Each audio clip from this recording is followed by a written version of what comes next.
Hey guys, what's going on?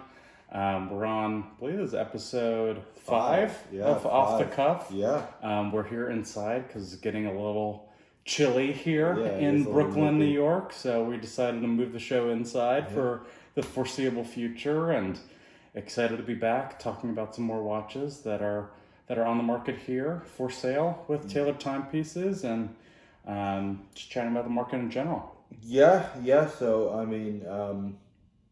couple things. We have we are without our our go-to watch roll this week. We have it sent out with a couple other pieces. What we like to do is we like to showcase some pieces to some clients.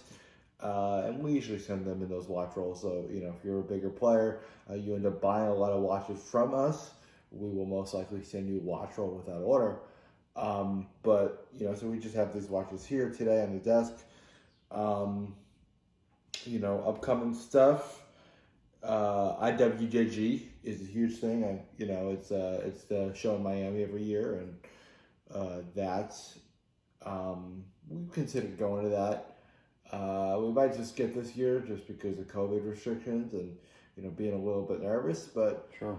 um, in the future we would love to be involved in those watch shows and hopefully connect with you guys in shows like that. What we have for you today: a couple Omegas, a couple Panerais. The whole gamut. Um, Yeah, speaking of Omega, yeah. what are we wearing today, Minik? So this piece is actually really interesting. I would call this your go-to starter piece. I mean, if you're Hmm. getting started in collecting, people say go for the Speedmaster, go for the Speedmaster. And while I think that a nice black dial Speedmaster definitely has its place in its collection, if you want to be balling on a budget, this piece, anywhere from $2,000 to $3,000, depending on size, completeness, and condition of the piece. I think it's your go-to Seamaster. Yeah, I You think know, the it's the Pierce Brosnan Bond era Seamaster is classic for a reason, right? And I think what's so cool about that piece with the aluminum bezel is how the blue fades over time. Modern Omegas with the ceramic bezel, it's going to look the same throughout the course of its history, but this watch with 10, 15, 20 years of wear, it has this beautiful faded bezel that you just don't get in modern watches. yeah, I think it's really gonna age with you. And people talk all the time about men's watches, and while men are the primary gender that we service here at Mm, Taylor Timepieces, I think a piece like this, is very oriented towards more of a unisex market. I think if you're gonna get something for your wife and you're looking for something and you're not quite sure, um, this might be it. It's got the bracelet, which is nice. It's got kind of this beaded look. I'm currently wearing it on a 7.25 inch wrist. And yeah, as Grayson mentioned, the vintage style of the watch really gives it some class and some culture to a brand that is definitely chock full of class and culture. yep. But I think in this piece, it's just the go-to starter piece for someone. If someone were to come to me and say, "Hey, I'm starting a collection of Omega. Mm. I have about $2,000-3,000. What do I get?" A lot of people would say get a speedy reduced. I say get something like this. It's classic. The resale on this, because it is a Pierce Bronson, you're maintaining a lot of your dollars there. You're not going to take a big loss. A lot of these people, they buy watches at retail, which Mm. of course, we're here in the secondary market to tell you not to do that if you can avoid it. Um, This is Rolex or yeah, Patek. unless it's Rolex or Patek If or it's Rolex or AP. Patek or AP, then Then do it. give Otherwise, us a call yeah, and we'll give you a nice little premium yeah. on that if you get it at retail.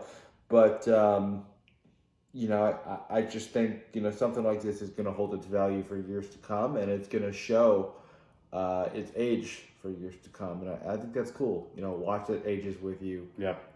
and your collection. Yeah, and I think to your earlier point on men's watches versus women's watches, what I've been seeing a lot, especially on the streets here in New York, women are wearing quote unquote men's watches. I think that distinction is kind of falling apart. I'm seeing plenty of women wearing Submariners, wearing Panerais, Yeah. wearing larger Cartiers. This personal Rolex of mine, this two-tone bluesy Submariner, I've seen on a dozen women's wrists around New York. Women are wearing men's watches, so I think, and if you're staying below that 42 millimeters, I think pretty much anyone can really wear that size. Yeah, it's interesting.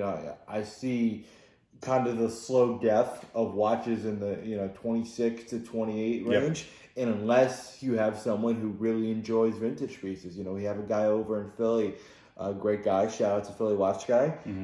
He specializes, pretty much just in vintage watches, and that's his thing. But I find for, the casual wear, we don't sell a lot of, 26 millimeter, 28 millimeter watches. For us, a lot of the women these days go for the 36, go for the 42s, go for the 40s. I find it very rare to, these days to find a woman who wants a piece that's under maybe 35 millimeters. But that's just us. That's just our market. Like I said, there are plenty of guys that we work with that do very well in those smaller markets, and we wish them well. Yep, absolutely. Today I got on this great special edition Breitling Super Ocean killer piece. I'm really impressed with this. This is the first time I've seen one of these in person. We were speaking about tool watches last week. I mean, you can't get more tool watch than this, right? It looks like it should be on the wrist of a Navy SEAL. It's got a killer look. I'm super impressed with this piece. I think it's killer. It's very wearable. Yeah, so if anyone knows anything about that piece, that's a 44 millimeter black steel. And the cool thing about that is it looks ceramic. Yeah. But because it's actually PVD coated steel, the price point is just so much better than it would be ceramic. So, as much as we say, don't flaunt what you can't have, I think at the end of the day, if you're looking for a piece that you want to look ceramic, but you have, the budget of someone who's looking for steel, I think that's the way to go. It's incredibly light. Yeah. But also has a way of really feeling like you're wearing a watch. I think it's interesting that you kind of get one or the other. Sure. It's either you get something light and it feels kind of flimsy, or you get something big and bulky and it feels like you're wearing a brick. I think that's a nice marriage of those two concepts with something like the black steel. I think a lot of people also, they may think that they have smaller wrists. They may shy away from hearing that this is 44 millimeters, but because of the blackened steel and because it's an all black watch, it really wears closer to a 42, at least visually on the wrist. Yeah. It's something with a white dial like this Cartier that we're going to talk about later, big face, it might end up looking big if that's 44 millimeters, but this is an all black. It's a great piece. They say when you're losing weight to wear all black and it's slimming. And I think exactly. At the end of the day, same thing comes with watches. Absolutely. Speaking of, primarily all black pieces, what do we got with that Panerai over there? Yeah, we love Panerai here at Tailored Timepieces. Right here we got a killer 42 millimeter Panerai submersible in black with the black rotating bezel. The blue accents, I think, are really set this piece apart for Panerai. I love the tasteful blue. It's really nice, a perfect tool watch. This will be your great vacation companion, similar to this Breitling. Yeah. But with that classic, Luminor look with the, of course, famous crown guard here on the piece. And I think this is just a heavy hitting Panerai, and the 42 millimeters as well makes it just more accessible to pretty much any wrist. Yeah, I mean the 683, which is a reference number there. I think it really stands out, and it stands out in a way that the blue really just adds a touch. It's not big and bulky and bold, and I think as far as practicality, I think that's how a submersible should be. In a sense, I think, there are some submersibles, like, they have the 305 that's titanium, and you want it to be something, and you want to feel like you're wearing something, and you want it to be a little bit imposing on the wrist. I think, back to the military-esque, because Panerai is a military brand. Back to the military-esque point that we had earlier. Sure. I think that's a piece that, if you don't want anyone to know you're wearing something crazy. Yep. I think at 42 millimeters, you can't go wrong with that. It's got the ceramic bezel, so it's not going to scratch if you're busy doing your work. You can go diving with it, and it's going to take a bit of a beating before it shows any serious wear.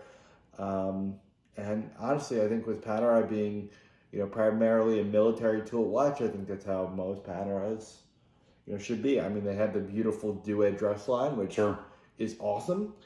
But we like some Panerais that go back to their roots every once in a while. Yeah, and I think this just takes Panerai into the modern age, right? It's got that rotating bezel. It has some more curvature to the case. It's a little bit slimmer at 42. I think this is a small enough watch where the ladies can even rock this one, but it's not too small that it doesn't still feel like a Panerai when it's so known for the big size, right? So I think it's great. It's great. Yeah, I think a lot of people, if you're looking for something to get started into Panerai, and you want something a little bit more sporty, I think, starting with a 42 millimeter submersible, you can't go wrong. Yeah, and I think moving on to this Cartier, we have probably the complete opposite end of the spectrum here. Yeah. But just a beautiful two-tone dress piece from Cartier, the big 12 o'clock Roman numerals. I think this just screams class, and this screams, I'm in a boardroom. I'm a serious person, and this is just a great piece. Yeah, I think so. The interesting thing about these Calibre line, or Calibre, however you pronounce it, they actually discontinued this line a while back, and quite frankly, I know these these big tanks and these big roadsters. And even you got some Santos, and the Santos, the blue dial, beautiful. It's really hot right now. I think this is just such a classic piece. Cartier is known for its square, curvature and shape. And I think to have something different, have something refreshing, you're really going to stand out from the crowd. You're not going to see that on a lot of other people's wrists. Yeah, and you got even the exhibition case back, which, if we open up this, butterfly clasp here, you see this exhibition case back, and you couldn't really see the piece moving. This is a watch that retails for, close to 20 grand. And I mean, you can have it for less than half of that. I think people that, want a beautiful gold piece, and they don't want to pay those gold prices, or even those people that, they want to stand out, but, because I think we talked about this on previous podcasts, especially with, the two-tone bluesy, two-tone's coming back. Yep. And, usually you see two-tone in the bracelet, so it's nice to see two-tone in the bezel. Yeah. And the face of the watch. That's really cool to just, see that process, and, see that, I think this piece is a piece that now that it's discontinued, it's really going to go up in value as time goes by. Yeah, and I think not us, because we're both single men, but a lot of folks who wear wedding rings on their left hand, they'll either go steel or gold, and they feel like they can't wear the other metal. If their wedding band is gold, they don't want to wear a steel piece. But when you get something that's two-tone like this, it's really just flexible. So you married gentlemen out there with your gold wedding rings, you can wear this piece knowing that it's going to match. They say get you a woman that does both, get you a watch that does both. I mean, that's exactly. At the end of the day, that's a great thing. Awesome. And, what do we got last year, Nick? Last year we had an interesting, Panda Dial Speedy. Speedmaster Racing, it's, a really unique piece. It is a little bit, this particular example is a little bit smaller on, as far as links are concerned. So that, this particular example is known for, a smaller wrist, but I think that just the golf accents just reminds me a lot of just the game of golf. I mean, they have, if you look at the idiosyncrasies of this dial here, I'll pass this along to you. I think it really reminds you of, sporting and just being on the field or being on the green with your buddies. Yeah, and I think if you're afraid of the traditional Speedmaster that's 42 millimeters, you want something that is automatic, it's not manual wind, it's a little bit slimmer, and something that has a panda dial that's so hot in a lot of other watches these days.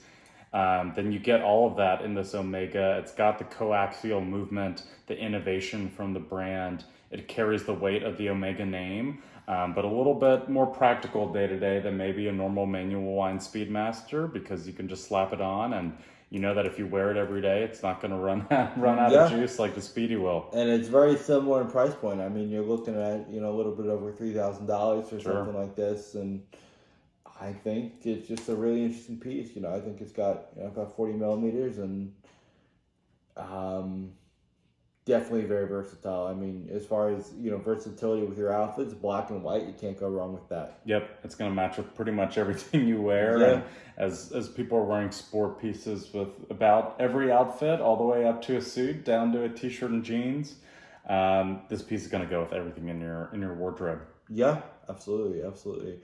So that's what we have for you today. Grayson, is there anything you want to add? What's your favorite piece in this week's showcase? I gotta go with the Cartier, just because it's not something that you see often.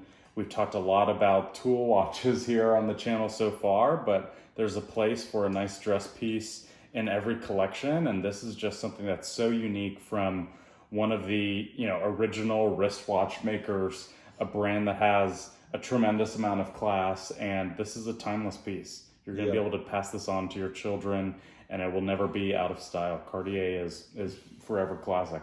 Yeah, absolutely. Awesome. Well, if you want to inquire about any of these pieces that we showcased here today, you can check us out on Tailored Timepieces. I'll leave some links in the description down below, and feel free to reach out. Great. Thanks so much, guys, and see you next time. See you next time. Take care. Bye-bye.